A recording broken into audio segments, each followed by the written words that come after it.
Hello, everybody. Welcome back to horse racing today. Opening day at Kentucky Downs.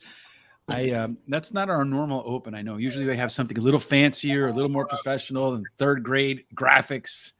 But unfortunately, my Photoshop and Premiere Pro and all that stuff's not working the same on the new computer. Technological problems across the board, gentlemen. But today you see not only two pretty faces with Charles and I, but you see the prettiest face of all down there with 22-1 Thomas with always the fly hairdo. Tom, how are you today? I'm doing wonderful. All ready for these races and what weird things will happen. Yeah, this is going to be an interesting card for sure. I feel like it's looking through it. What was your confidence level, Mr. Charles? Wow, and not very extremely high at all. But yeah, there was a lot of horses in every race that had a shot. I mean, we could probably every race I could probably make for sure a good argument for about 6 in each race. And you, Thomas?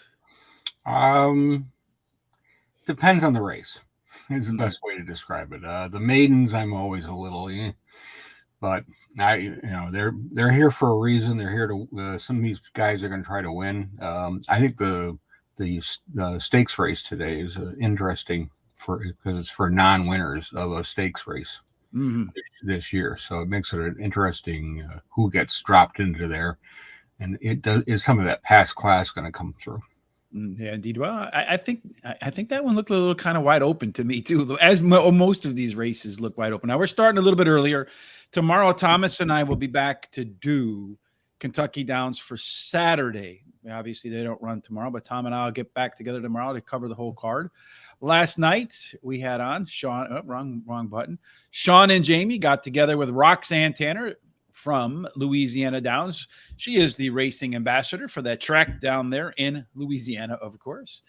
Fun show. They talked a little bit about the Super Derby that they're going to have down there in Louisiana. She's a very entertaining lady. If you haven't had a chance to tune into that, you can find it right here on our Horse Racing Radar TV channel. Make sure while you're here, you kindly hit the subscribe button, you hit the bell, you give us likes, you put some comments in the comments section. All of those things help us with the algorithms. Of course, you can follow us on all of our social sites below at Horse Race, the number 2 day, Twitter, Facebook, Instagram, TikTok, Threads. Sean does an excellent job of keeping the content fresh. Speaking of fresh content, a little later on today, Retama Park, not one that we usually make the free track over at Horse Racing, a guaranteed tip sheet, but they're going through all of the handicapping of that track yesterday. It's going to be one of those things where it's either going to be, it's going to be modern day baseball, either going to be a home run or strikeouts, because a lot of long shots over there today making their way into the picks. So I figured, you know what, let's take a crack, maybe get a couple of races to pay for your weekend bankroll.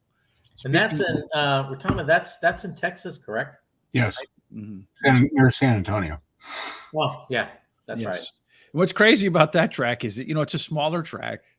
And yet a lot of times on Saturdays or Fridays and one day on the weekend, they'll have like 15, 16 races filled with horses, and other tracks can't get, more than 4 horses into a $1 million graded stakes race. I guess you got to qualify for it.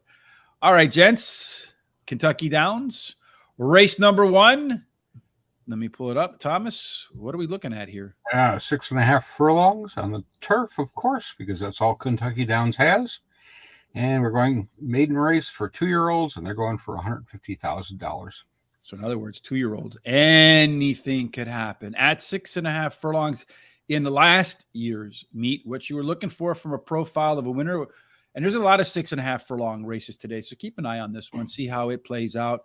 But stalkers do all right. 16% of the time, a horse did manage to go wire to wire. There's absolutely an outside to inside bias, a rail penalty, 2 through 7. Play slightly under par. 8 and out is where you want your winner to be, if that's your favorite horse, because they get a bonus, and that's best. Fortunately, Charles, we do not have any of our simulations today for race number 1. So that means we get to simulate our picks. Yeah, like you said, this is a very tough race. And so, I'm going off of breeding in this one. And it's more or less, when you look at this, you got to see who's done good in the past, especially with trainers. The 8 horse is my first choice here. This horse is bred for this, the turf course, the distance, everything. Sharp is the trainer, Joe Sharp. He gets 16% overall. He does very well at Kentucky Downs. So keep an eye on him and all his runners throughout this very short meet. This horse has got some solid works, and you got Rosario, which does very well at this track also. The 7 horse is my second choice here. This horse is another one that's bred for all this. Maker gets 10% with first timers, solid works. And then the 4 horse, this horse is bred for the turf. Walsh, as the trainer, gets 10% with first timers, solid works. You got Johnny V aboard. Johnny V's been on this race course many times.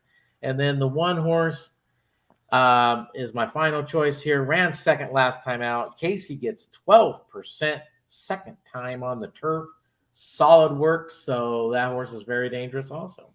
Yes, in the effort to make time today, our bets are there, but we won't talk about them. You'll see them, just mark them down. We're going to talk about horses only.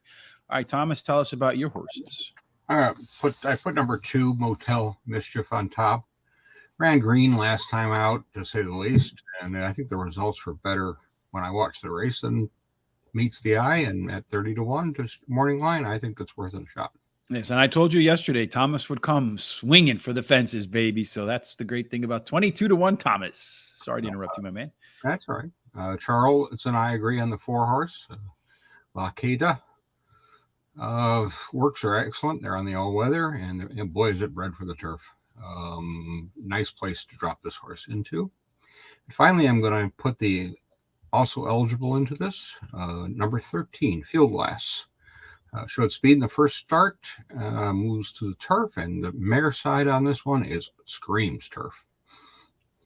And the comment on his 13, this horse is totally 100% bred for this turf. Look at that breeding; it's really nice. I like the 5 horse here, guys, is my first pick in my first race at Kentucky Downs. I mean, it's the first race. It's Kentucky Downs. It's Wesley Ward. It's sort of a sprint. How do you go against Wesley Ward there? This one has some decent works since trying its luck. I think one of the, what was it, the Queen's race, Tom, over at Ascot?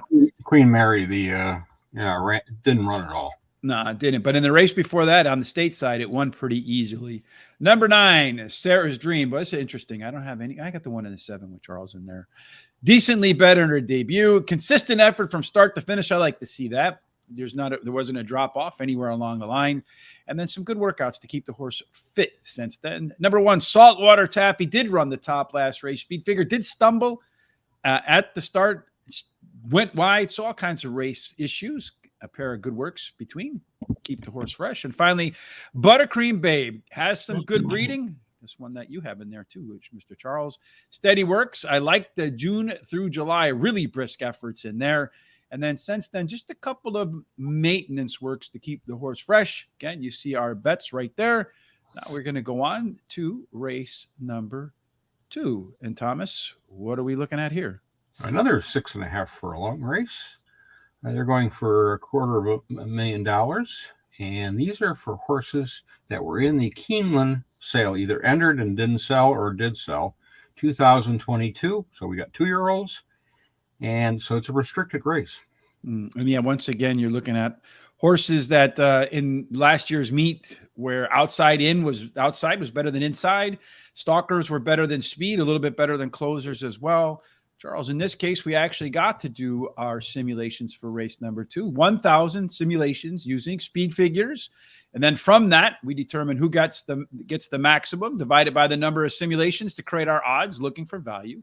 Also, not the biggest factor here at Kentucky Downs, but looking to see using early pace numbers, the percent chance the horse will have the lead at the quarter-mile marker. And then based upon our projected pace, what we call comfort zone around here. You can't get this anywhere else. This basically means based upon the projected early pace, how likely is the horse to get a race that mirrors its best efforts? The higher the score, the better. Charles, you see anything in the data that stands out to you? Well, with the 7 being scratched, it's going to leave it to 2 horses, I think, out there battling it, which would be the 9 and the 12.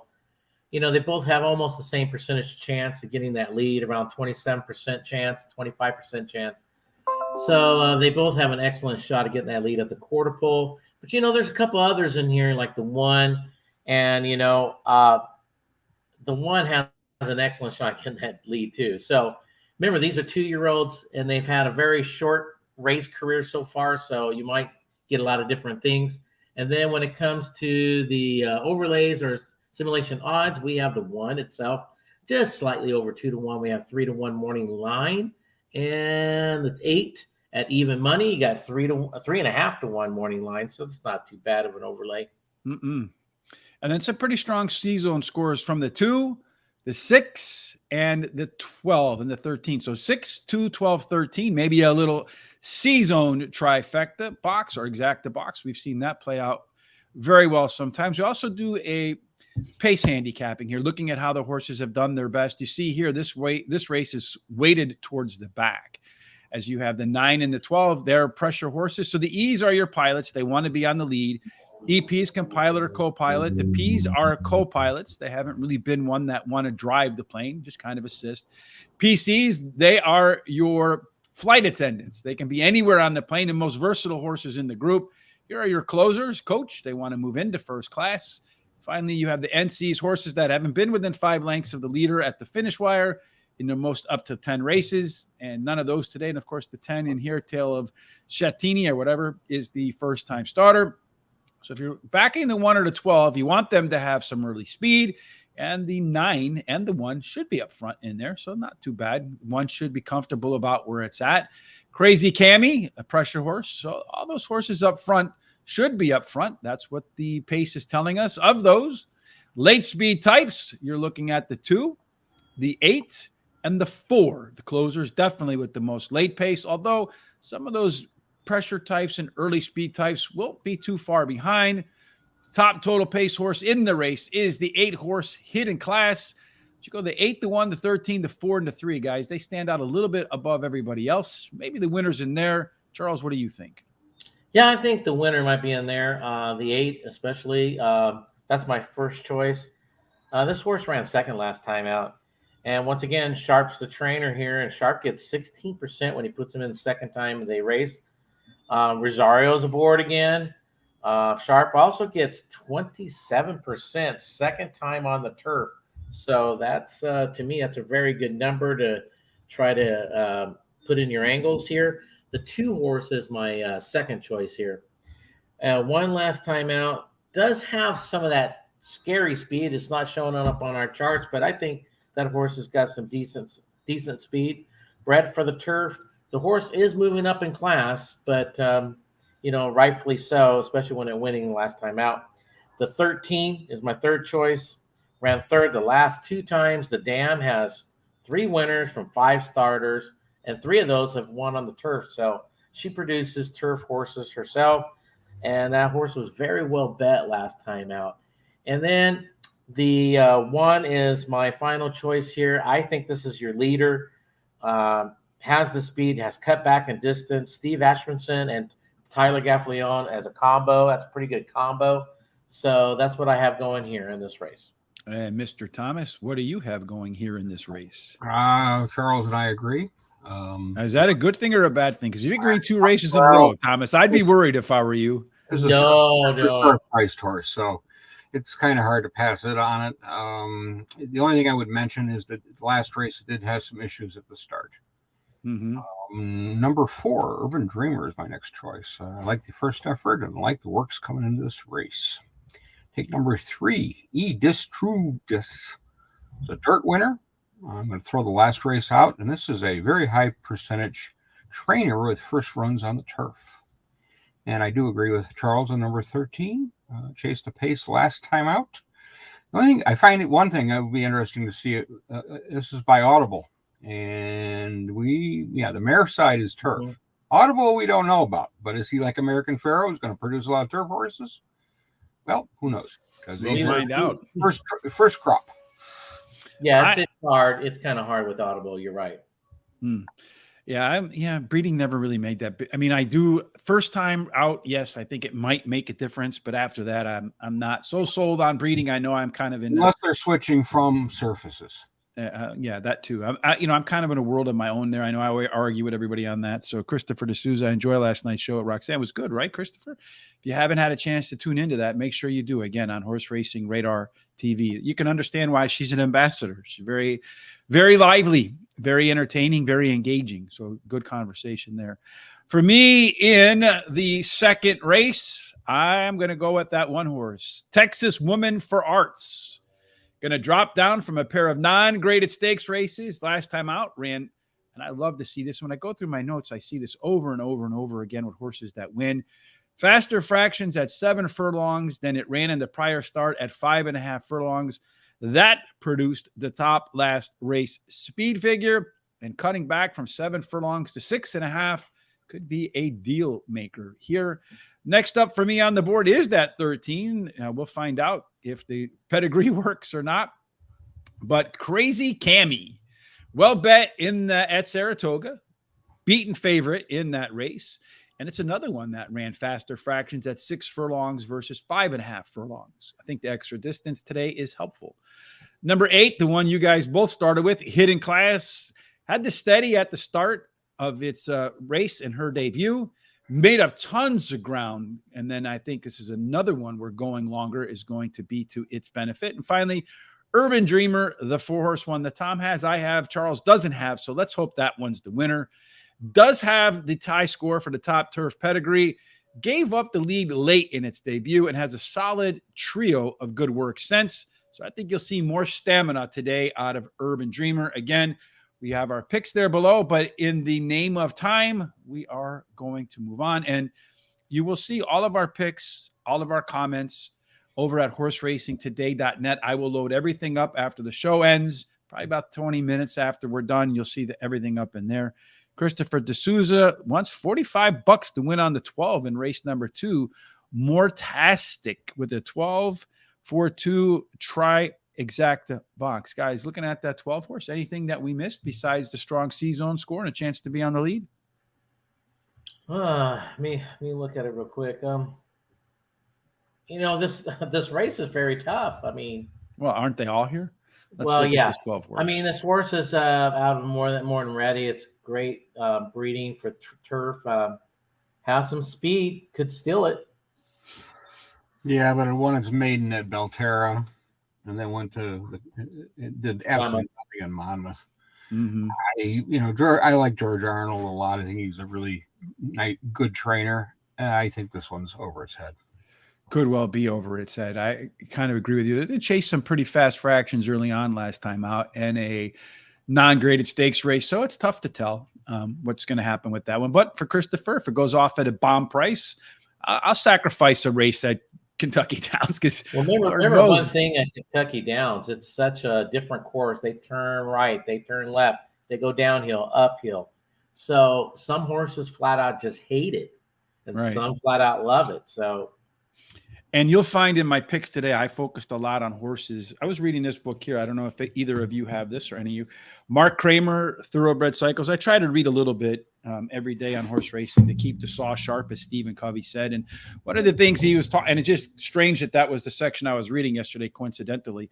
In these short meets, says that he has found over and over and over again that horses that run in these short meets that have run at these places that are quirky like Kentucky Downs and had success there, they might look crap on paper, but they might just like the turning left, turning right, up the hill, down the hill, sharp turn stuff. So that'll be a big part of what I'm doing. What are they going to do in race 3 today, Thomas? They're going to go 1 mile and 5/16. This is an optional claimer for 62.5, non-winners of 2, and a nice purse of $170,000. Yes, and I think that's why we see the purses at Saratoga high on the last couple of days to keep the horses home, so to speak. Charles, in race for that matter. Yeah, for sure. In the third race at 1 mile and 5/16, they had 9 of them last year.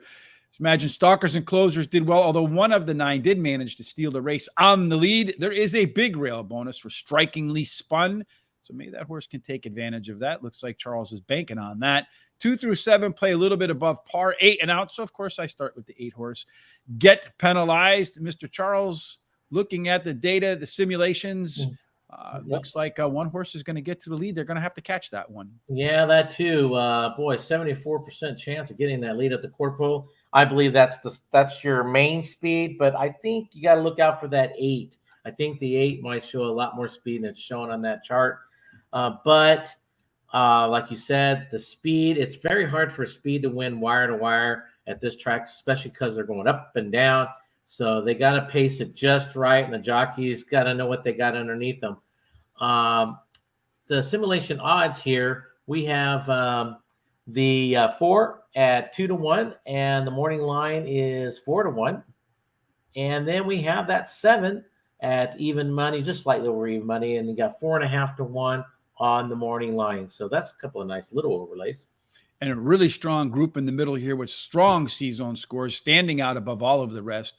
A nice 4, 5, 6, 7 middle trifecta box using the C-zone scores, and some good odds in there too. If that come in, you might get paid. Third race shape. We see here again another race that's kind of tilted towards the horses that want to be the middle and the back.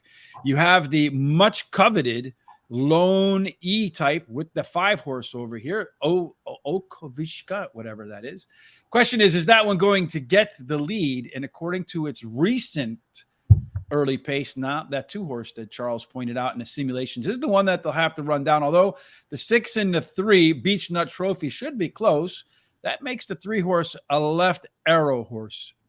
So one that normally wants to close, gets out of the gates, it's normal giddy up and go, puts it in contention early.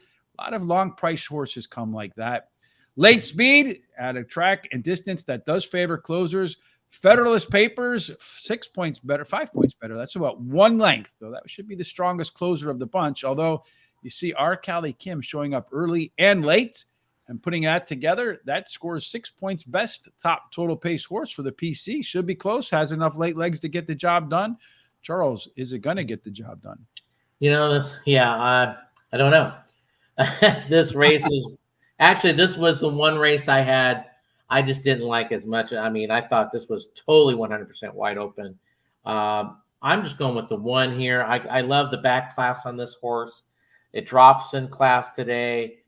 It looks like it should like this. It should like the distance. You got Johnny V aboard. It's a closer. I think there's enough speed in here to run at.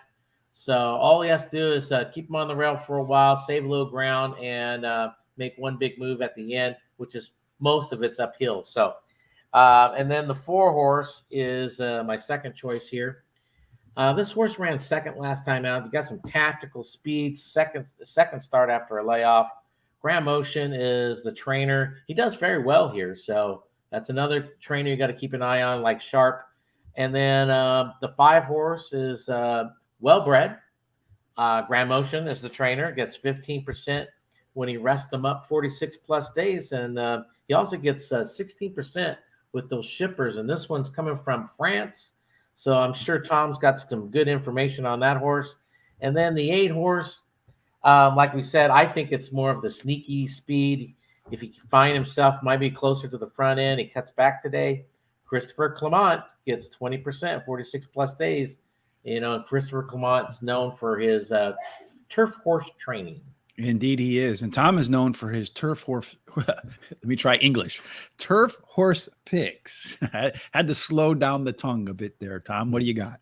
No, I did take the 5 as my top choice. It won at Lyon and it won Bordeaux.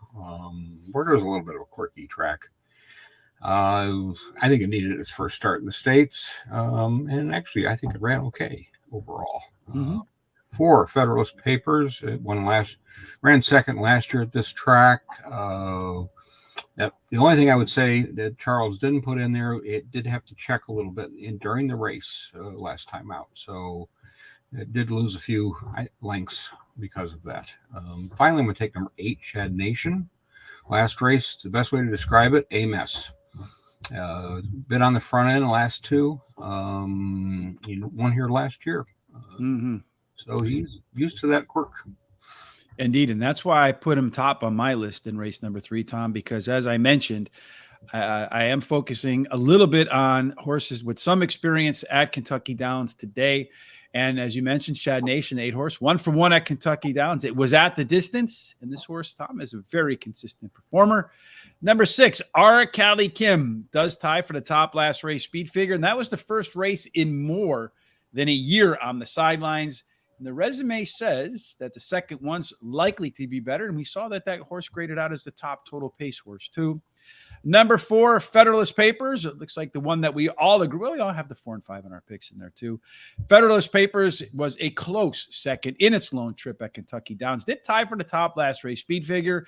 I think this is one that has a good chance to be better in its second start after a layoff. And then finally, I'm going to close it out with the 5 horse in there, the one that's coming in from France, Olkavshka, something like that. Did get bet well in its debut here in the U.S., was way, way, way too far back at the beginning. I think they might try to push this one out a little closer at the jump today. And with that strong late pace, that would be helpful. And now, guys, we're going to go off to race number 4. Again, I have a bet down here and nobody else does, but keep an eye out on our bets as we're just going to go through our picks today in order to save some time. Next race that we're going to apply our craft is race number 4. Thomas, are they running on the turf or the dirt? My two horses have been scratched for the first race. Oh, so recent scratch? Yes, late scratch. All right. So what are we doing in race 4? Oh, we're almost ready for that race to go off. It looks like I got 6 minutes, Tom. Yeah, I got 4 minutes. How many? 4. You have 4. I have 6. Let me see. Split the difference. Yeah, so 5. Yeah, now I'm down to 4 too. All right, so we got 4 minutes. We have time to get through here, Tom. We'll go quick. Okay. This race is a 6.5 furlong turf, of course. Optional claimer, $80,000 for non-winners of 3. And $180,000 is not bad. No, they run for good money at this track. No, there's no question about that. You qualify for the non-winners of 3 if you haven't won an option, the claiming races, all this other nonsense. Non-winners of 4 get in, or you put your tag on it. And I didn't see anybody with a tag. And then again, 6.5 furlongs. We saw that already many times the first 2 races. So keep an eye on race number 1, see how that plays out, and maybe use that bias. But last year there was a very evident outside to inside bias. Mr. Charles, in race 4, again, we have our simulations. The 8 horse scratched out of here. What do you see in the data here? Well, it looks like the 1 has the most speed to get to the lead at the quarter pole. I mean, there's a couple other horses here that have good speed.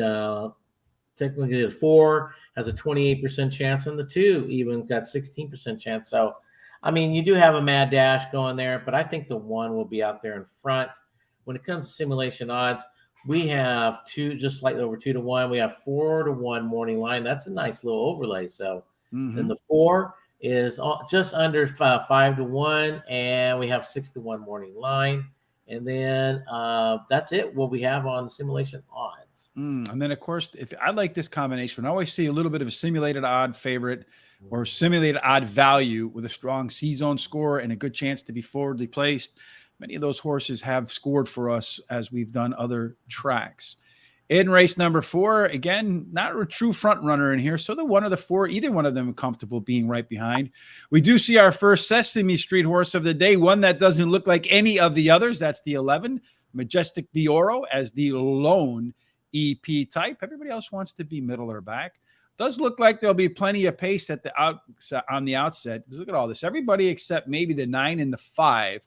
All pretty tight up there. So we could see a little bit of giddy up and go in this race. So that could favor horses that come off the path. Walkathon, the 10 horse, scoring considerably better than the rest in here, 4 points.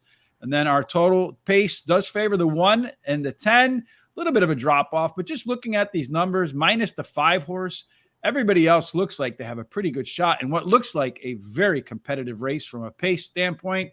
Mr. Charles, they're still kind of meandering around over there. So, well, you know what we'll do? We'll come back to our picks for race number 4 in a minute. Race number 1, we still have time, Charles. Take us through your picks in race number 4 real quick. Okay, my first pick is the 1 horse. This horse ran 3rd last time out.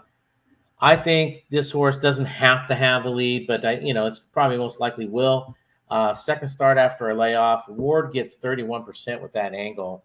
And if you look at his race last year when he ran at this track, he lost by a head, but it was in a $500,000 stakes race, the Music City. So, there was no slouches in that race. So, and Johnny V's aboard. So I think that horse has got an excellent chance here. Now, the 6 is my second choice.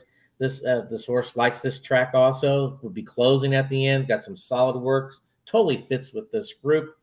The 7 horse drops today in class. He's got that tactical speed, but I think it's a little bit more on the closing side. So all he has to do is sit close to the pace, which Tyler Gaffleon does very well at this track. So he probably will do that.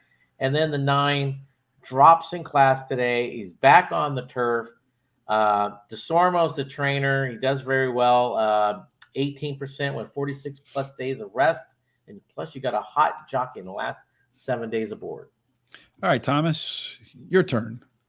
All right. I took number 3, Ready for Change, is my top choice. I really like that work after an awful race last time out. In the past, this horse has shown interest in running on the turf, got 3 starts and 2/3. But they haven't run this horse in a while on the turf. They've been running it on the dirt at either 6.5 or 6 furlongs. It does have a win in one of the optional claimers. So it'll be very interesting to see how this one moves on this track. I did take the one that Charles likes. Happy Soul. He's running very well, did well last year. I hate that one post. That would be the only thing I would, got to really get out. And yes, the gate set in the center of the track, but finally we'll take 7, Linguistics. Nice run last time out. Great turf record. Yeah, gonna be one of the good ones in here. Yeah, I like the 1, the 4, the 10, and the 2. Real quick, second by head for the Lone Kentucky Run for Happy Soul that Charles mentioned. No slouches there. Static Fire, drop in class, decent 4th at a $500,000 race here last year. Walkathon, been off since June, undefeated in 3 on grass.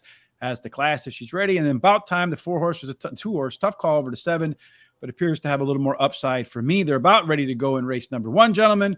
We were able to get that in, so good job, guys. Let's talk about race number 1 as they start the Kentucky Downs meet. Again, this is a bunch of first-time starters as it stands right now on the board. The 5 horse in the first race is your favorite at 3-2 with Tyler Gaffleon and Wesley Ward. I mean, I don't think you could start the Kentucky Down meet without Wesley Ward winning the opener. I think he won the opener last year too. If I remember, either that or he had some big favorites that didn't do very well. All right, so as they start out, everybody wants to lead, and looks to me like, right, wow, it's just tough to tell who's where. Good thing that somebody else gets paid at FanDuel, TVG, wherever else at the track to go ahead and make that call. But right now, it looks to me like the 7 horse. Buttercream Babe is taking the lead. The 13 horse out there, Field Last, looks like it's a part of the early going as well. The 7 horse. And the 8 right there. Yeah. Toasted Roll is in there as well. The 5 horse Bunchin, Giselle's got her shot to get the win in here. Maybe make Brady a little bit jealous. 6 horse Baytown, Kitty Cat in the mix as well. Looks like, let's talk about horses that might not have a chance. The 3 horses way in the back, looking like it's got a lot of work to do. As they come through the turn here, guys, the first kind of loop around here, and they're heading for home. Bunched up. Yeah. Right now, the 7 horse continues to lead the way, guys. Might be going to go wire to wire in the opener as they come down the stretch. They come. It looks like it's going to. I think the 7 horse has got this race, gentlemen. I might be wrong about that. 7, 8, 13. I don't like this angle they're putting on right now. Yeah, it's kind of tough to tell what's going on here. So right now it is the 7, the 8 up that little hill. 7 horse opening up, and 12 horse making a mad dash to come in for second to ruin Charles's exact box. So it goes 7, 12, 1, 5. 7, 12, 1, and 5. Charles having the 7 as a second pick. I had it as my 4th pick in there. And the 8 just coughed it up right at the end. See that stretch when they make one more last left turn, and it's all uphill from there. Should have known the 7 was in play there too, because it's the 7th horse, and it was 7-1 odds, guys. And that has to be some numerology there. What do you think about that? Them going wire to wire in the opener at a track that wire to wire doesn't really happen very much. Yeah. When it's maidens, 2-year-olds. All I can say is they're 2-year-olds. Yeah, let's wait until we see some old professionals do it. Well, it'll be interesting to see if that track does that. Back to race number 4 real quick. Christopher D'Souza likes the 11 horse in race number 4. Cribs like the 7 horse in there. Señores Gana L7. There you go. Right on top of that. Good call. If you have a good call for race number 5, which is what we're going to do next, kind of put that one in there too for us. That would be very helpful. In race number 5, let's go ahead, Thomas, and talk about the particulars for the 5th of 10 today. We are going 1 mile maiden race for 3-year-olds and upward. And they are running for $150,000. And the 1 mile race is definitely very interesting at Kentucky Downs where they start. At a mile, I know you mentioned it's kind of interesting. So understanding the profile of a winner last year, tactical speed did just good. I mean, you close. This is probably the one distance last year anyway, where being closer to the front actually worked out. Only though 12% only went wire to wire, so about 1 out of every 8 horses. You do have a little bit of a rail penalty, so Utah Beach might be stuck in the mountains there and not in the beach. 2 and 3, oh my gosh, they really underperform, so you might want to watch out for those altogether. 4 through 7 get the best performers with a big bonus, and then 8 and out struggle a little bit again, so a little bit of an accordion. But the inside 3 definitely have a very difficult time here, so maybe stay off the inside 3 horses, Charles. But a little bit of speed doesn't hurt here. So who's got some speed that's maybe not on the inside?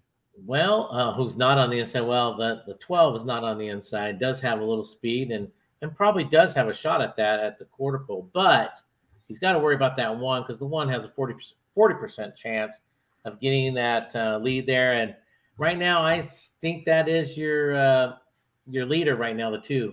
So let's see how that works out. But, you know, the 12 and probably even the 4 might push that horse along.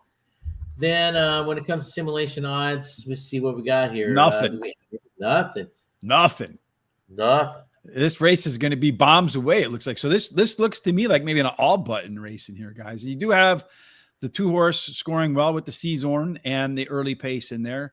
The strongest of them all, zone-wise, is Curlin's In Charge, that 8 horse. So maybe if that's your angle, the season, like Christopher D'Souza, especially if it has any late run. But kind of looking at this race shape here, once again, we do see that it is kind of really slanted towards the horses wanting to come from off the back. Look at a whole bunch of these in this maiden race, the 1, the 5, the 6, the 9, 11, and the 12. About half of the field that's not been within 5 lengths of the leader at the finish line. Just looking at that, you might want to look at the 2, 4, 10, 7, and 8. As far as early speed is concerned, is that 2 horse going to get to the lead? It is. Maybe a chance to steal this one like we saw in the opener up on the front. As far as late speed, if one can do like the 12 did and come from the clouds, that might be ice time. The 10 horse, pressure horse, might be in good position here. Total pace horse in race number 5 belongs to Noises Off. The 7 horse, a closer. And in this pace, you're not going to be all that far off the lead either. So maybe a good shot for that 7 horse to be your winner. Charles, what do you think? Well, I'm going to say no because I like the 1 here. I think this horse is going to be sitting real close to the leader and does have a nice kick at the end. This horse ran 2nd last time out. This horse was well bet last time out. Means the public and the barn likes this horse. Trainer gets 13%. The 2nd race he puts him into. So this horse is geared up for this maiden win, maybe right here. The 4 horse is going to be also tough. This horse has got some speed, as we just finished showing there, 16%. Cuts back in distance today, and they're adding the blinkers. So we're going to get the horse that's going to focus a little bit more, and you might get a little bit more speed out of that horse. And it's a 2nd start after a layoff, and the trainer gets 14% with that angle. And then the 5 horse is my 3rd choice. I think it's a 3 horse race. This horse ran 3rd last time out. Hot jockey last 7 days. Tactical speed, and of course, he is trying turf for the first time. All right, Thomas, your turn to tell us what you like and why. I put number 5 on top. Great runner. Used a prep race at Evangeline in the mud, 7 furlongs. Had a lot of traffic problems. Now, my question is, how many $775,000 horses have you seen do their first start at Evangeline? Not many. I think the plan all along was this race. Yeah. It's really interesting. Utah Beach, I do like too, number 1. I did run on the inside last time out and then swung out. So just couldn't get to the winner. I like the fact that it did run inside, because it does have a dead post position in Kentucky Downs. So that's why I think it's got a chance, but I don't know about winning. And I'll take 4 Hog Layers Rip is my final. I do like what Charles said, adding the blinkers. Ran the front end in the last race and then nothing left. Well, it needed a focus. So get its focus on today, get itself into the winner's circle. I'm going to start off with the 7-horse Noises Off. Ran considerably quicker fractions last out, despite the race going longer. That's usually a sign a horse is in shape to me. Curlin's in charge, the 8-horse. I'm all by myself on this one. The only horse in the field that has any Kentucky Downs experience. Ran a close third at 6.5 miles. 6.5 miles, yeah. 6.5. I would have a hell of a race there. They'd still be running 6.5 furlongs. And if the race was a mile that day, probably would be 1 for 1 and very strong C-zone score at top in the field. Number 1, Utah Beach, well beaten second in its debut. That's our good friend Christopher Parmalou's angle. Horse that finished second in its last maiden race only has to beat 1 today, and it has a decent workout in between races. So that's one that I like to see to keep the horse fit. And then finally, Hog Slayers, Rest in Peace, showed plenty of early speed last out with some pretty fast fractions. Cut back in distance is going to help this horse in its second start after a layoff. At least that's what I think will happen today. Let's see what we think will happen in race. I tell you, when you get a new computer and things just don't work the way they used to, it can be a little bit annoying. Like the mouse doesn't move as freely as I'd like for it to move. Like I'm always kind of struggling with it. All right, Thomas, we're not going to struggle with what the conditions are in race number 6 because we'll see this 1,000 times, it looks like today. Well, this is the second race. They obviously split these races. 6.5 furlong, $250,000 purse. And these again are 2-year-olds that were either sold at the Keeneland September sale or they were put in and they had a buyback on them. In the 6th race, reserves. We do have our simulations again, Charles, giving us some ideas of what the race might look like. What do you think might look like early on? Yeah, with these 2-year-olds, it's still not enough data for my book who's really for sure going to do it. But right now, the 949, basically 50% chance of having that lead. I might have to agree with that at least a little bit, but I personally think the 11 is going to show some more speed than it normally does. When it's simulation odds, do we have anything? Yeah, the 7, we got 3-1. We have 4-1 morning line. And look at that 8. 5-1, 20-1 morning line. There's an overlay for you. And then the 9, 4-1 and 6-1 morning line. And then the 10, just slightly under 4-1, 8-1 morning line. So that's a nice little overlay also. So you could have a nice little 7, 8, 9, 10 trifecta box on overlays and see if that plays out. Or you can do the C-zone 1, 2, and 7 scoring as the highest likelihood to get a race shape that fits or mirrors their best efforts in the past. And speaking of race shape, the 1, 2, and 11 stick out there in the front, with the 11 being the Sesame Street horse in here. The one that's unlike all of the others, doesn't need the lead. It can sit patiently behind the 1 and 2 if they go too fast. If they go too slow, it can take charge. So it has that versatility in there. The 6 and the 9 also with some versatility. Early speed-wise, we saw Speed win that first race at 6.5 furlongs. That 9-horse, Sponge Bath, the versatile type, doesn't need to go to the front. So it might let these guys do the heavy lifting first and then try to close it out. But they'll have to do well to hold off. Darkroom, Coin Miner, All About Tonight, and Chispajaros. They are much better late than everybody else. And then the total pace in here, again, paints a picture of a pretty close race, although the 7, the 9, the 6, and the 10 scoring a little bit better than everybody else. Charles, do you find your winner in any of those? Well, I think they're going to be right there, a couple of them. But the 11 I like because I think this horse has that tactical speed to sit really close to the pace. And if he likes this track, which I'm thinking he will, why not? He cuts back in distance today, so he should be in shape. Steve Asmussen gets 18% with their second race. Tyler's aboard. So, He's had a race underneath him. I think he could rate, and he's got speed to be right there. The 1 horse is my second choice. This horse is bred for all this distance and the turf.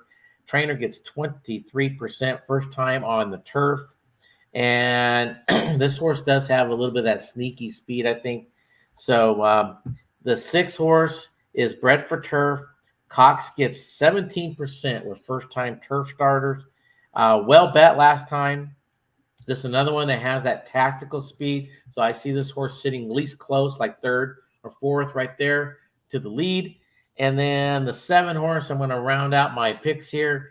Well bet last time. Trainer gets 33%, second time on the turf, and won last time.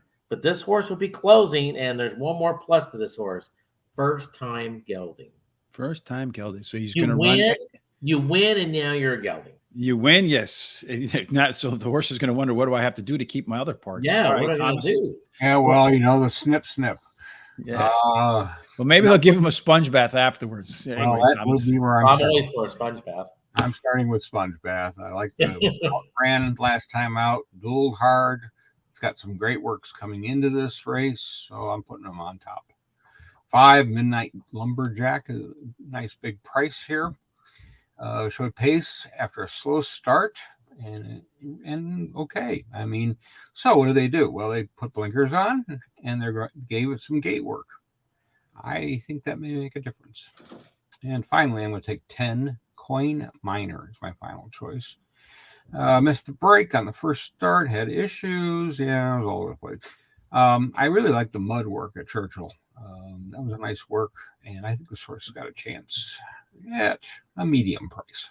Yeah, it could be a decent price in there. I have him in mind in the back end as well, Thomas. But I'm going to start with the 7 horse, who actually beat the 10 horse last time out by a little bit, not a lot. Won as the favorite in the debut. It had a very strong late push. I think the added distance with that ability at the end of the race is going to be to his advantage here. Number 6, Iridescent, won the debut with a somewhat green run in that race. Going to try turf for the first time, but does have some of the best turf breeding. We kind of rewind a little bit earlier in the conversation when we talked about breeding. Said I'm not the biggest fan. Tom mentioned surface switch being a time you might want to look at it. So that could be in play here. Tom's top pick, my 3rd pick, Sponge Bath, ran away from the pack in its debut. And another one that extra distance should help those late legs. Finally, I agree, Tom, on Coin Miner. It was a tough call for me over Charles's 11. But if you like the 7, as I mentioned up top, the 10 just missed against that horse. Missed by a neck and does have that bullet work Tom mentioned on the mud sense. So that should make the horse even more fit. Again, our bets are here if you want to mark them down, or if you want to just find them a little bit later on over at horseracingtoday.net. I will post all of our picks as well as our comments in about 20 minutes after the show is done. They should be available. Okay, the results for the first race are in. Mm-hmm. The winner, the 7, paid $16.84. The 12 finished second, $10.56. The 1 finished third, paid $4.42, and the 5 finished fourth. And the $1 exacta 7-12 paid $74.70. Mm-hmm. And the trifecta 7-12-1 paid $189.05. And the super 7-12-1 and 5 paid $207.24. Not bad for a dime. So Where else can you turn up? Decent prices at Kentucky Downs. Which always is the case. Maybe we can find some decent prices in race 7, Tom. Again, they're going to go a mile on turf, right? That's correct. It's an allowance race for $180,000. And this one has a unique, because this is for horses that have not won a graded sweepstakes on the turf in 2023. So they should attract some pretty quality, good horses on there. Again, we talked about 1 mile on the turf being the one time at Kentucky Downs where speed might actually have a little bit of an edge, although only 12% of the time they go wire to wire. A little bit of a rail penalty. 2 and 3 way underperform. So the inside 3 horses could struggle a bit. And then if you go 4 through 7, it's the best with a big bonus. 8 and out, a little bit of struggle. So a little bit of mid-pack speed, Charles, horses that might be 4, 5, 6. And looks like in this race, it could be pretty contentious up front at the get-go.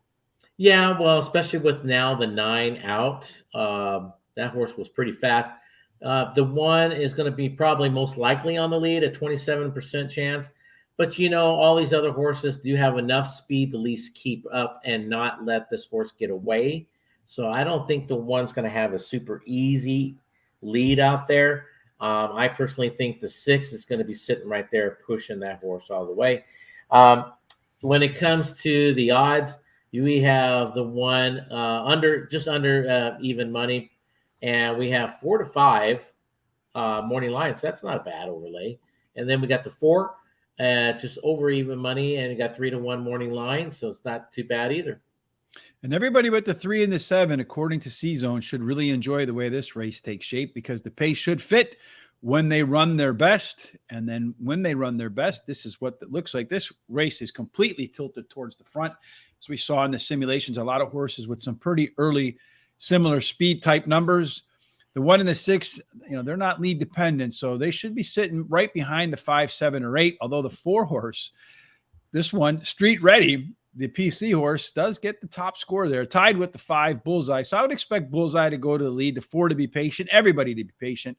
Only the 8 doesn't look like it has a fit to have a chance to get to the front. Late Speed is probably where this race is going to be running. Injunction and Big Dreaming, those 2 stand out well above the rest of the pack, so they shouldn't be right off the pace at all, like maybe 3rd or 4th, sitting in that stalking position. Enough Late Speed to be about 1, maybe 1.5 lengths better than the competition. So you take a look at the total pace. We do see Injunction scoring 10 points better than the next closest horse as an EP type. Whenever you get a 10-point advantage, it doesn't necessarily mean you're going to win, but it does mean that horse will have to be beat. It'll be very competitive for the W today, and none of us have it first. So maybe that's going to be a big mistake, Charles. No, well, yes, it could be, I guess, but I don't think so, because I think there's enough there to keep this horse honest on the front end. And so, he's going to have the lead, but I think they're going to keep him really honest. That's why I'm leaning towards the 6. I like the 6 in this race.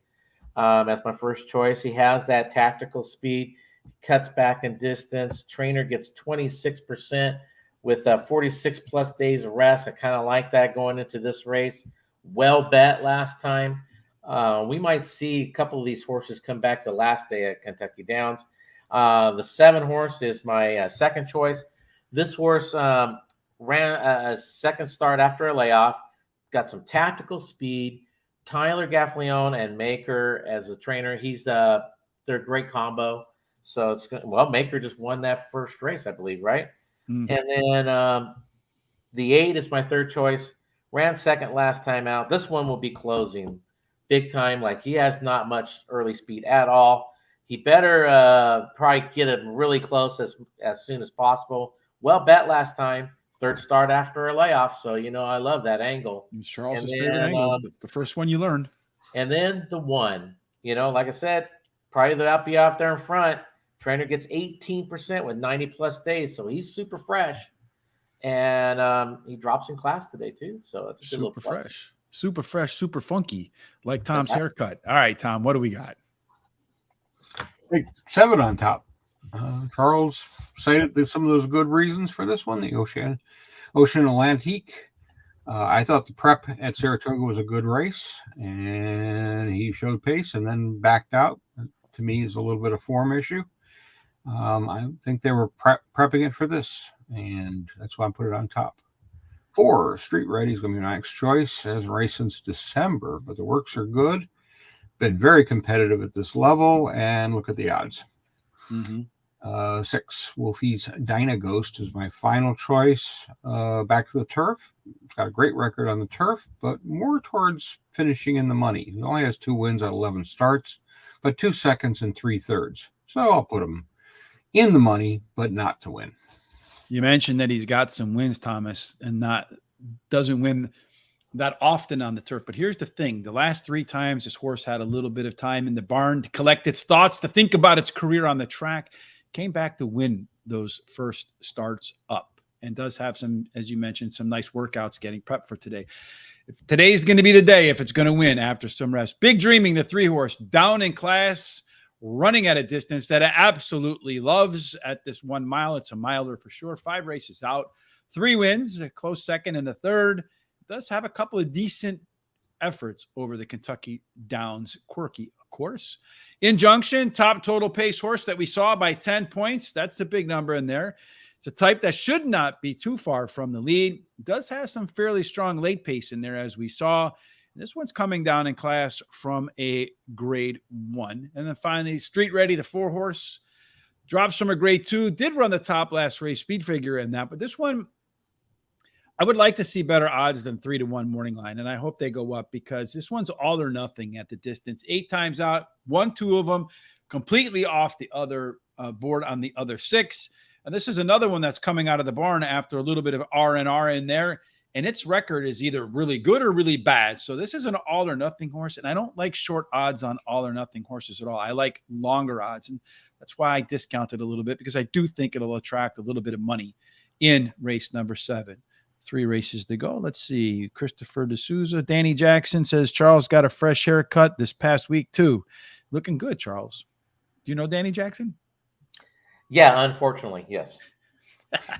I figured there was some history there based upon that comment, because how would he know that you got a haircut if you have a hat on? Well, there sounds like there's something that groan means there's something to it. So let it out. What is it, Charles? He's been drinking really early this morning. Oh, he's another bourbon and Cheerios guy.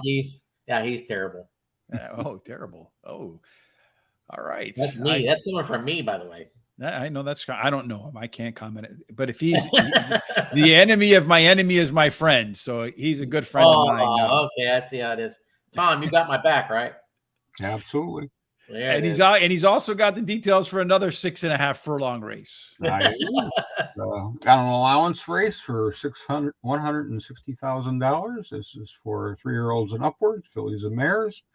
They are non-winners of 1 race or non-winners of 2. And then again, 6.5 furlongs. We've talked about it already quite a few times. Does favor stalkers, 16%, although do manage to go wire to wire. We saw that in the opener. Outside horses do better than the inside horses. 8 and out is absolutely the best, Charles. So a little bit of tactical speed on the outside. Charles might be the way. All the speed, at least the big speed, is on the outside. Yeah, that 10 is a 35% chance of getting the lead at the quarter pole. Probably most likely, but you know what? Watch out for the 9. I think the 9 is going to push that horse a little bit.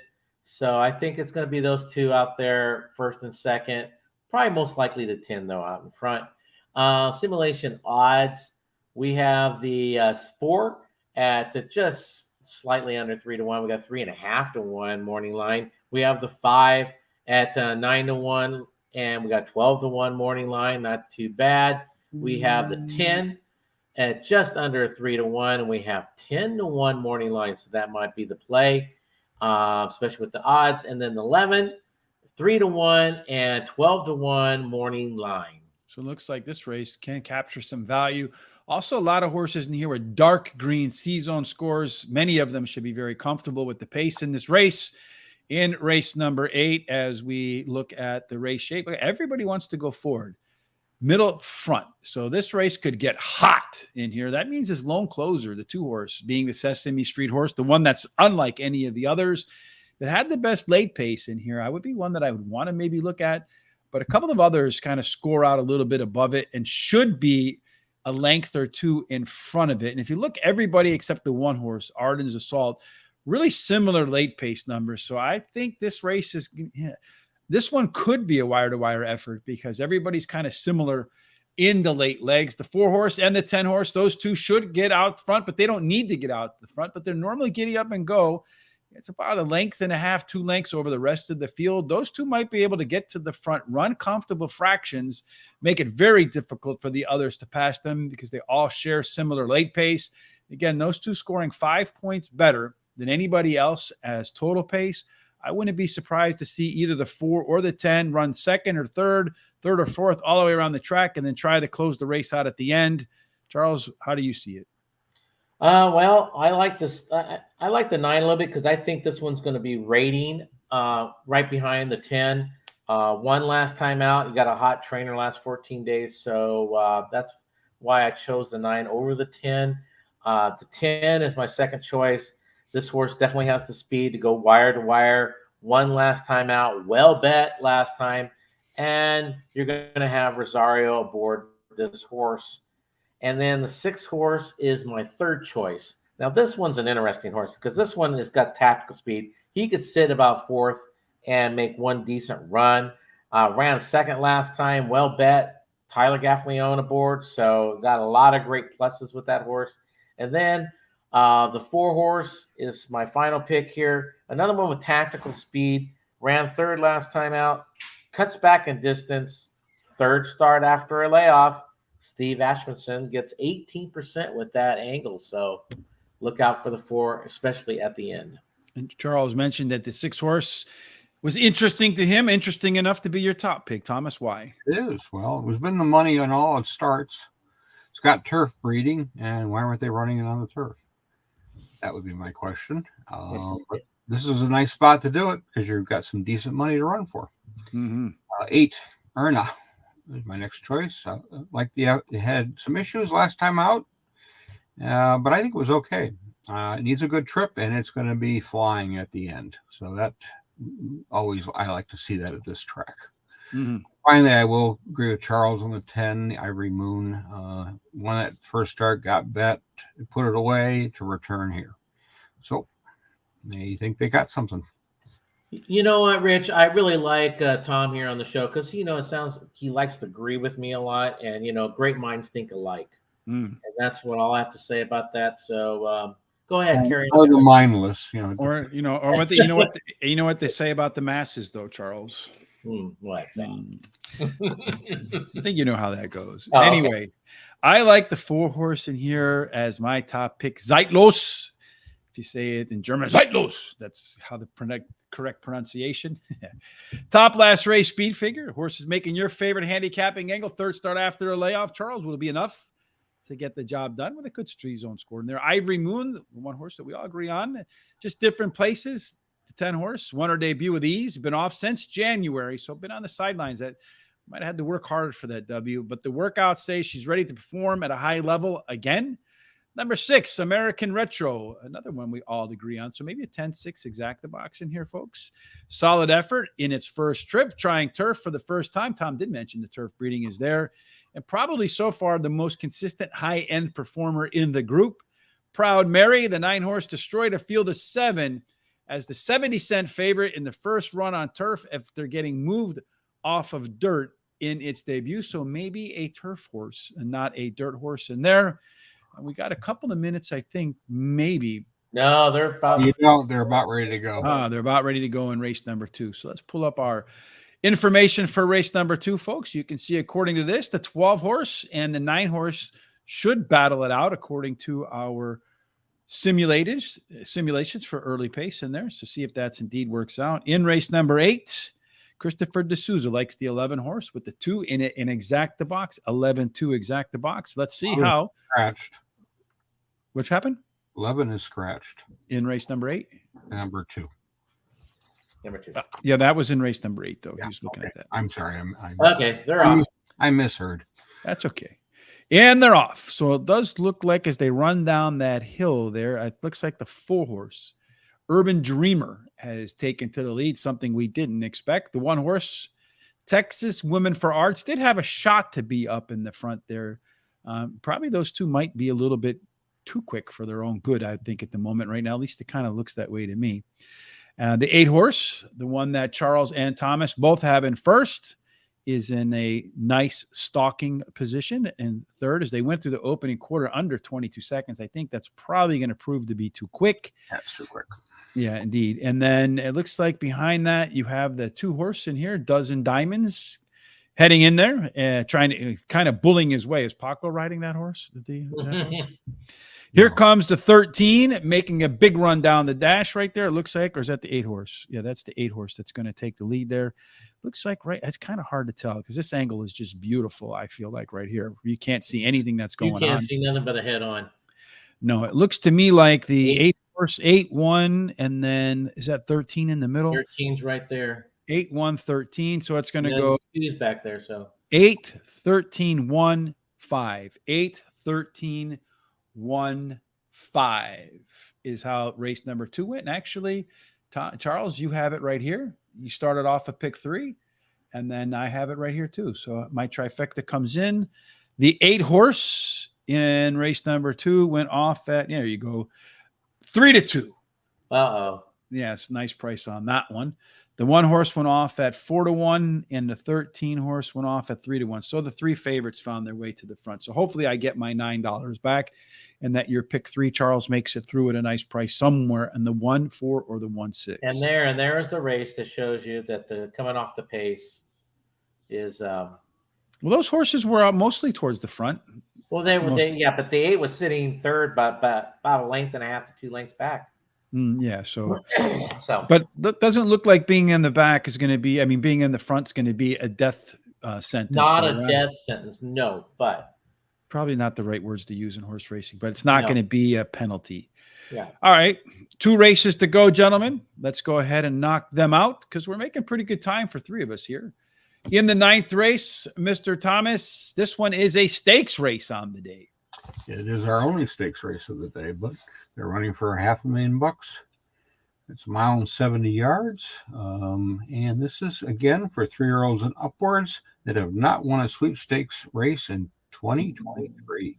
Maybe we can get like a GoFundMe together for the Horse Racing Today team to get together, and we can have a $500,000 stakes race. See which one of us can pull off the W there.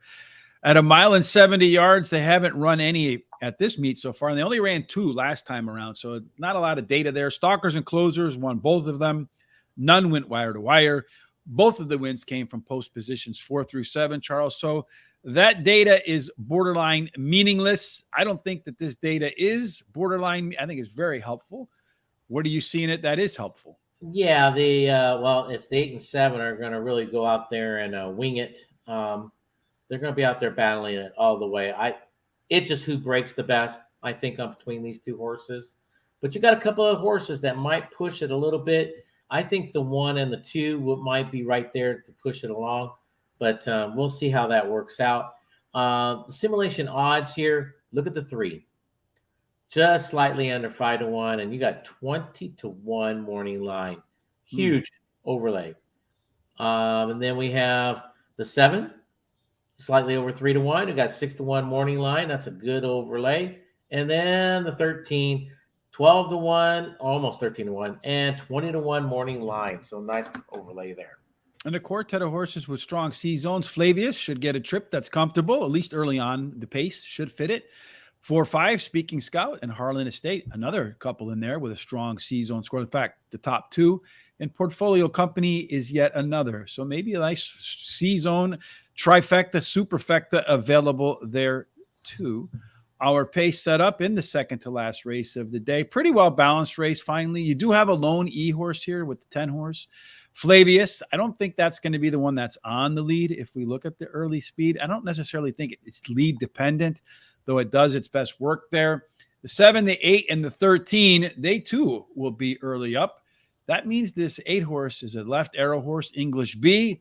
Again, means it's early speed, just normal pace out of the gate. Should move it a little bit closer to the front, likes to close. Those late legs belong to Speaking Scout. 4 horse has a pretty good advantage along with Harlan Estate over everybody else. So those 2 will be trucking. But looking on their early pace, they might be anywhere from 3 to 5 lengths, maybe more off the leader at the quarter-mile marker. So it's going to need a long runway to get the job done. Our total pace horse, Whispering Knots. Yeah, look at this, guys. All these horses here. 1, 2, 3, 4, 5, 6, 7 horses. Charles, I know you said you can make a case for 6 in most races. Total pace says you can make a case for a lucky 7. Which are the ones you put in your top 4? Well, I really do like the 9 here a lot. This horse ran second last time out. Miller, he gets 22% when he first after a claim. And he also gets 22% when he puts them in non-graded stakes. This is definitely a closer here. First time gelding, a big plus there. He claims it and gelds it. The only, I think, if you're going to choose one negative about this horse is I don't know about is that you picked it. No, there's no way that'd be a positive. As the rider here, I just hope he doesn't get over anxious and runs this horse a little too early because there's another hill coming on right at the end. So he could catch all those tiring horses at the end, which I think he will do. Miller's been here before. He will instruct the rider exactly about that. The 2 horse is my second choice. This horse has got some tactical speed. This horse likes Kentucky Downs. Trainer gets 20% non-graded stakes. And then the 8, I think this horse could be very dangerous. This horse ran 3rd last time out. Grand Motion gets 15% with 46 plus days of rest, and also gets 18% for non-graded stakes races. And then the 1 horse has some tactical speed. I think he'd be one of them that's going to be pushing it along. And well bet last time, ran 3rd last time, and of course gets Rosario to keep him honest. Thomas, you like the 9 too? I do. I like that. The angle. He was looking at this race when he claimed it. Mm-hmm. Wanted some decent company last time out. So gelding, yeah, it really some interesting moves here, and that's why I think what Peter Miller is up to is, for a $500,000 race, very interesting. Another thing, Tom. I mean, the horse, if you really look back on his all past performances, the horse ran very good. I mean, is there really not much of an indication that he needs to be gelded, but maybe it's in the morning the horse acts up a little bit too much, got too much energy maybe. But you're right, tons of moves here that usually you don't see. Yes. And I took 8 English B as my next choice. I like the effort at Saratoga last out, and generally puts in a good effort. So that was what piqued my interest. And I did take the horse that won last year here, which is Kit O'Dan, number 3. First start was I call the big fade. Obviously needed that race, and he will be at dead last, if not close to dead last. And he'll be flying. I thought you were meaning at the end. And they go, that's not good because I have it first. Kaido Dan, last year won a grade 3 at Kentucky Downs. It's the only race in there. Huge mid move in that start last race out. I like to see horses that make big mid moves. That's usually a sign of a horse, at least in my opinion, that can build some momentum, come out for that long run. And look, according to its CV, this horse should be better in the second race off the sidelines, at least as good as the first one. And the first one, quite frankly, I think -1 I think with the scratches ends up being the top last race speed figure in this field too. Flavius, the 10 horse, has by far, or at least not by far, but by a noticeable margin, the best Kentucky Downs numbers. Just missed in the last in a return to form. So a bunch of good workouts in between that. I expect that form to be even better here. The one that you both have on top, yes, this time strong rally in its last race, first after a layoff with that strong rally, and has a nice second in its lone Kentucky Downs trip. Finally, number 1, Portfolio Company. It was a real tough call for me over the 4 and the 8 horse. Just been more consistent than the other 2 at the distance. The other 2 have kind of struggled a bit with it. Last race of the opening day at Kentucky Downs. Before we do that, though, guys, let's just go to the details in race number 1, race number 2, as far as the exact trifecta, all that kind of stuff. So the trifecta first of all, the 8 horse paid $512 to win. The 13 paid $406 to place. The 1 paid $342 to show. The $1 exact, the 813, $10.31. The trifecta, 813 1, $19.88. Superfecta, 813 1 and 5. That one paid $123.11. The 7-8 double, $20.90 to 7-11 double off the scratch, I guess, paid $667. One quick thing I want to note here. We had the 3 favorites show up at Kentucky Downs, and it paid basically $20 yesterday for 50 cents. At the close of Saratoga, I had a 4-1 over a 6-1 over an 18-1, right? Not the favorite, the second favorite, and the 4th favorite out of the money paid $65.60. Are they taking a 75% cutout at Saratoga or what? I mean, it seemed like it. Shouldn't you get, when you have the favorite run out, the 3rd favorite run out, and then you have 4-1 over 6-1 over 18-1. I think the 18-1 was the second longest on the board in a trifecta. Shouldn't that pay more than $65.60? Yeah, you would think so. Remember, I told you about that one that had a 20, 21, or $27 winner.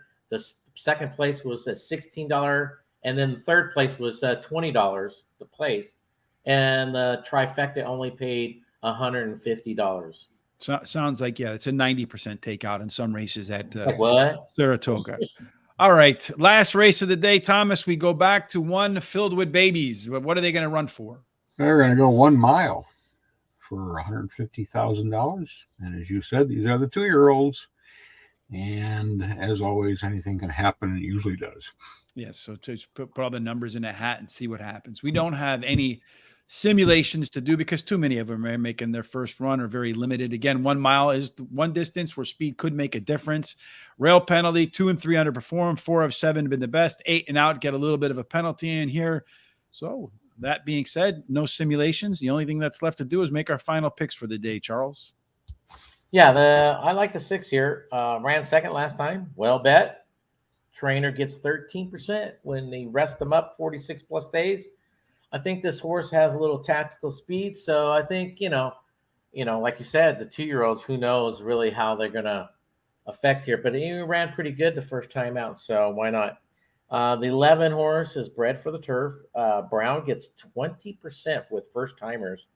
Got some solid works in there, and you got a Brown Rosario combo there, so the final of the day, why not? The 8 is my third choice here. This horse is bred for the turf also. Cox gets 20%, just like Brown does for the first timer. Got some solid works in. And then the 12 horse is 100% bred for all this distance and the turf. Tyler gets aboard. Brendan Walsh gets 10% with first timers. I think, don't let that number fool you. He's a much better trainer than that. But got some solid works underneath this horse, so look out for him. The races have already started, Carol, today. They're on about race number 3. Race number 3 is going to start in approximately 17 minutes. And in just a couple of seconds, we'll post all of our picks. You'll see them for the rest of the day. And again, I'll have them over at horseracingtoday.net, our picks, along with my comments and Tom's comments and our selections, Charles and I. We didn't talk about them today, but we did make them. You do see them on the screen. For the last time today, Thomas, 22-1, Thomas, give us your thoughts on this 2-year-old anything can happen race. Number 9, Chandler is going to be my top choice. I like the works, and I also like the breeding. That's really all turf. I agree with Charles on number 4, Tapatoro. Yeah, even works, good breeding. And I said watch odds. Well, it's Chad Brown.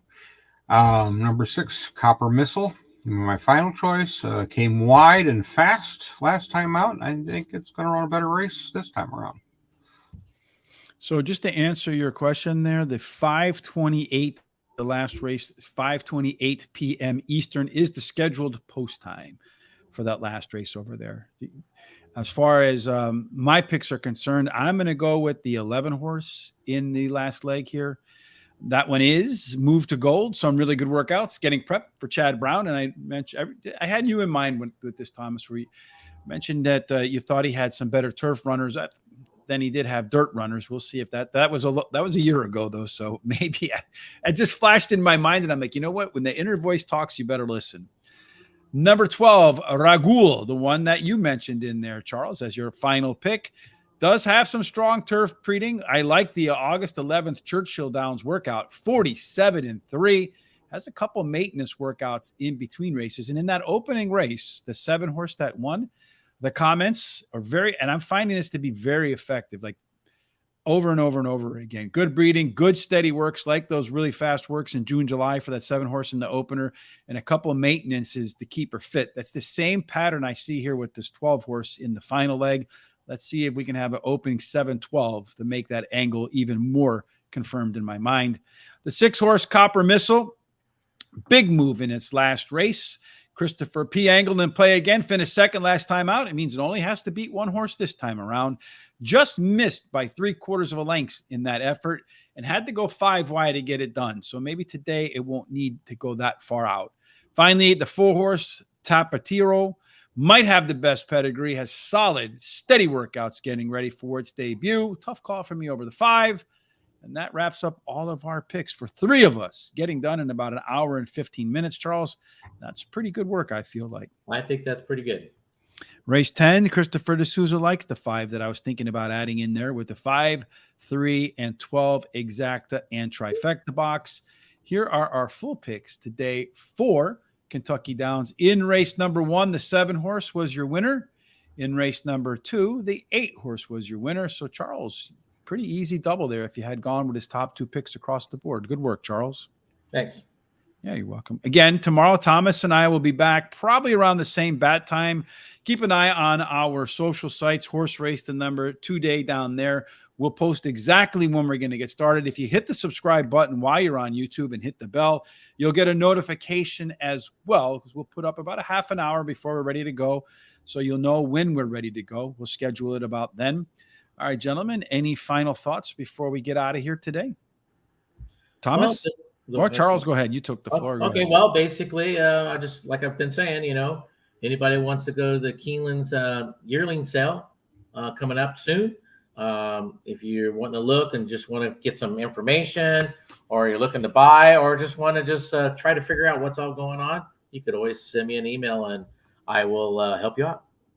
Thomas, Big Casino Racing will help them out. Are you going to be able to help any folks out on your Twitter site with some international races this weekend? No. He's focused on Kentucky Downs, baby. With you, I've been right. focusing on Kentucky Downs Saturday and Sunday, and haven't had a lot of time. Next weekend's a little bigger weekend. We have Kentucky Downs again next weekend, but we also have the Irish Champions Day, and we have some interesting races going on there. I will say, though, on Sunday, coming Sunday, there is some races at Longchamp that are worth noting. Okay, keep an eye out for that. And then, of course, today, Retama Park in Texas, as we talked about earlier. Tonight, 7:15 p.m. Eastern, first post. Again, this is either going to be a home run or strikeout. It's going to be a modern baseball players at bat, because we're either going to hit some real nice prices in here or have a really bad day. I'm counting on hitting some nice prices and a fantastic day at Retama. Free track down in the description below. Make sure you hit that so they know where you're coming from. Of course, we always hope that no matter what you're doing for the rest of this day, no matter what you got cooking for the weekend, again, Thomas and I tomorrow again for Kentucky Downs for Saturday. But between here and there, no matter what you're doing, we certainly hope you have God's grace, God's favor, and every single thing that you do ends up in, gentlemen, Winner's Circle. Indeed. Thanks for joining us on this Thursday. Look forward to sharing some time with Thomas and you tomorrow for Saturday at Kentucky Downs. Have a great Thursday. See ya.